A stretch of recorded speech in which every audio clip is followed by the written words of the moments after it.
But if you look at Arizona, you had four different ballot propositions, one of which created a new court fee to fund first responders. You had another one, which, by the way, passed with nearly two-thirds of the vote, that makes residents eligible for tax refunds when the government fails to enforce laws, ordinances, and such prohibiting things like illegal camping, loitering, obstructing streets, panhandling, public urination and defecation, and the consumption of alcohol and drugs in public spaces. Now, that's exactly meant to address the kinds of disorder that we're seeing in American cities. If you look at Colorado,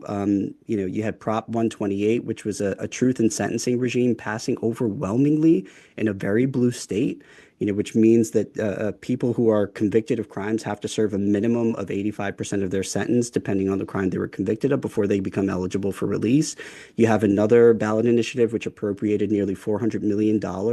for police recruitment and retention. You had an amendment to the Constitution in Colorado, which takes bail eligibility off the table for certain first-degree murder cases. I mean, these are all very sort of tried and true, traditionally associated with the right of center law and order initiatives, picking up tons of support in exactly the kind of places that you would have least expected it just 5 years ago. And so the nature of that shift, the fact that all of those jurisdictions include cities that have been dealing with a lot of the kind of disorder that people like Trump and Vance did a really great job of incorporating into the campaign, I think, signals that moderate Republicans or Democrats who are at least willing to break with the left on some of these issues are going to have real shots at political success in urban America.